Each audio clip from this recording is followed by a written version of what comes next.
ጤና ይስጥልን እንዴት ናችሁ? ባላችሁበት ሁሉ ሰላምታችን ይድረሳችሁ ብለናል። የሰዓቱ መረጃዎቻችን ይዘን ቀርበናል። አበይት ርዕሶቹን በማስቀደም እንጀምራለን። የእስራኤሉ ጠቅላይ ሚኒስትር ቤንጃሚን ኔታንያሁ ለሶማሌላንድ ለምን እውቅና እንደሰጡ ተናገሩ። ሶማሌላንድ ፍልስጤማውያንን ለማስፈርና የእስራኤል ጦር ሰፈር ለመመስረት አቅዳለች በሚል በሶማሊያ ፕሬዝዳንት ሐሰን ሼህ መሐመድ የቀረበባትን ክስ ውድቅ አደርጋለች ተብሏል። ዞህራን ማምዳን ቁርአንን በመጠቀም ቃለ መሐላ ላይ ፈጸሙ የመጀመሪያው የኒውዮርክ ከንቲባ ሆኑ።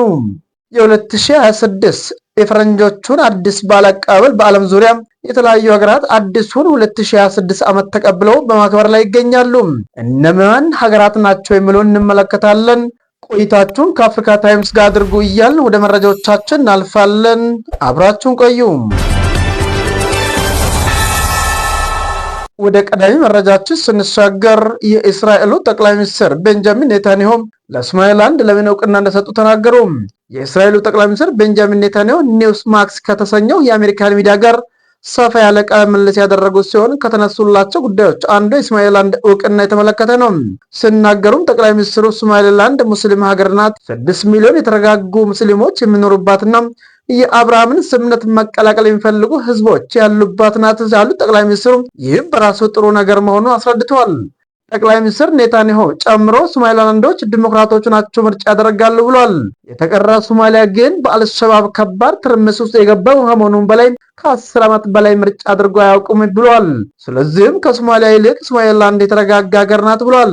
ሲቀጥሉም ጠቅላይ ሚኒስትሩ እነዚህ አይነት የተረጋጋና ዲሞክራሲያዊ ሀገር የአብርሃም ስምምነትን ለመፈጸም ፈቃደኛ ሲሆን ማንም ሰው እምቢ አይሎም፣ የወሰድነው እርምጃ ሁሉም የሚያደርገው ነው በማለት ገልጸዋል። ጠቅላይ ሚኒስትር ቤንጃሚን ኔታንያሁ በቃለ ምልልሳቸው ሁሉም ሀገር ለሶማሌላንድ እውቅና ለመስጠት ጫፍ ላይ መድረሱን ጠቅሶም ነገር ግን የአጋጣሚ ሆኖ እኛ የመጀመሪያ ሆነናል ሲሉ ጠቅላይ ሚኒስትሩ ተናግረዋል። ወደ ሌላኛው ዜናችን ስንሻገር ሶማሌላንድ ፍልስጤማውያን ለማስፈርና የእስራኤል ጦር ሰፈር ለመመስረት አቅዳለች በሚል በሶማሊያ ፕሬዝዳንት የቀረበባትን ክስ ውድቅ አደረገች። የሶማሊያ ውጭ ጉዳይ ሚኒስትር ከእስራኤል ዲፕሎማሲያዊ እውቅና ለማግኘት ሲባል ፍልስጤማውያንን ለማስፈርና የእስራኤልን ጦር ሰፈር ለማስተናገድ ሶማሌላንድ ተስማምታለች ሲሉም የሶማሊያ ፕሬዝዳንት ሐሰን ሼህ መሐመድ ያቀረቡትን ክስ ውድቅ አድርጓል። የሶማሊያ ፕሬዝዳንት ሐሰን ሼህ መሐመድ ቀደም ሲል የሀገራቸውን የስለላ መረጃ ዋቢ አድርጎም በመጥቀስ ሶማሌላንድ ከእስራኤል እውቅና ለማግኘት ስትል በ3 ቅድመ ሁኔታዎች ላይ መስማማቷን ከአልጀዚራ ጋር በነበራቸው ቆይታ ተናግሮ ነበር። እነሱም ፍልስጤማውያንን በግዛቷ ማስፈር፣ በኤደን ባህረ ሰላጤ ዳርቻ ላይ የእስራኤል የጦር ሰፈር እንዲመሰረት መፍቀድና የአብርሃም ስምምነት ማዕቀፍ አባል መሆን ናቸው ብሏል። በምላሹ የሶማሌላንድ ውጭ ጉዳይ ሚኒስትር በዛሬው ዕለት በወጣው መግለጫ ያቀረቡትን ክሶች ሐሰት መሆናቸውን በመጥቀስ ውድቅ አድርጓል። የሶማሊያ ሪፐብሊክ መንግስት ፍልስጤማውያንን ለማስፈር ወይም በሶማሌላንድ የጦር ሰፈር ለመመስረት ታቅዷል በሚል በሶማሊያ ፕሬዝዳንት የቀረበውን ሐሰተኛ ክስ አጥብቀው ውድቅ አድርጓል ሲል መግለጫው አስታውቋል። የሶማሊያ ፕሬዝዳንት ሐሰን ሼህ መሐመድ ከአልጀዚራ ጋር በነበራቸው ቆይታም እስራኤል ቀድሞውኑ በሶማሌላንድ ውስጥ በተወሰነ ደረጃ እንቅስቃሴ እንዳላት የሚጠቁም መረጃ ሶማሊያ እጅ ላይ እንደነበር ገልጾ ነበር። በመሆኑ እስራኤል ለሶማሌላንድ የምትሰጠው እውቅና በምስጢር ሲከናወን የነበረውን ግንኙነት ይፋዊ መደበኛ ማድረግ ብቻ እንደሆነም ተናግሮ ነበር። ወደ ሌላኛው ዜናችን ስንሻገር ዞህራን ማምዳን ቁርአንን በመጠቀም ቃለ መሐላ ላይ ፈጸሙ የመጀመሪያው የኒውዮርክ ከንቲባ ሆኑ። ዞህራን ማምዳን ሐሙስ ዕለት በአዲሱ ዓመት የመጀመሪያው ቀን ቁርአንን በመጠቀም ቃለ መሐላ ላይ ፈጸሙ የመጀመሪያው የኒውዮርክ ከንቲባ ሆነዋል። የመጀመሪያው የደቡብ እስያ ዝርያ ያላቸው የአሜሪካ ትልቁ ከንቲባ የሆኑት ማምዳ የአያታቸውን ቁርአን እና ከኒውዮርክ ህዝብ ቤተ መጻሕፍት በብድር የወሰዱትን የ200 ዓመት ቅጂ በታይምስ ስኩዌር ስር የምድር ባቡር ጣቢያ ላይ ቃለ መሐላ ፈጽመዋል። በመቀጠልም 2 የቁርአን ቅጂዎችን በመጠቀም አርብ በኒውዮርክ ከተማ አዳራሽ ለቀኑ ስነ ስርዓት ለመጠቀም አቅዷል።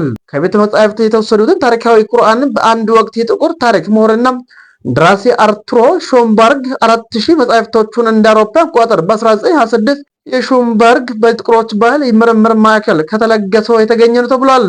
ደራሲው ሾምበርግ በፖርቶ ሪኮ በ1870ዎቹ ከጀርመንና ከአፍሮ ካሪቢያን ዝርያ ወላጆቹ ተወለደ። በኋላ ወደ ኒውዮርክ ያቀና ሲሆን በ1920ዎቹና በ1930ዎቹ በኒውዮርክ ጥቁር ማህበረሰብ ውስጥ ከፍተኛ እንቅስቃሴ አድርጓል። ቤተ መጻሕፍቱን የማምዳን የሾምበርግ ቁርአንን ለመጠቀም ያደረገውን ውሳኔ አወድሶታል። ከማምዳን በፊት በስልጣን ላይ የነበረው ከንቲባ ኤሪክ አዳምስ ቃለ መሃላቸው የቤተሰባቸውን መጽሐፍ ቅዱስ ተጠቅመዋል ተብሏል።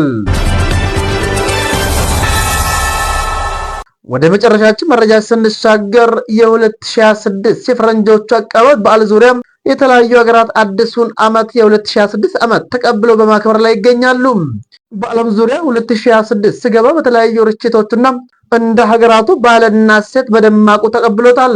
እንደ ሰዓት አቆጣጠር ስልታቸውና እንደሚገኙበት ቦታ ሀገራት አዲሱን ዓመታቸውን ሲቀበሉ በተለያዩ ስነ ስርዓቶች አጅበዋል። የፓስፊክ ደሴቷን ካሪባቲ ቅድሚያ አዲሱን 2026 ስትቀበል፣ ሰማው ቶንጋና ኒውዚላንድም አዲሱን ዓመት ግንባር ቀደም ከተቀበሉ ሀገራት መካከል ናቸው።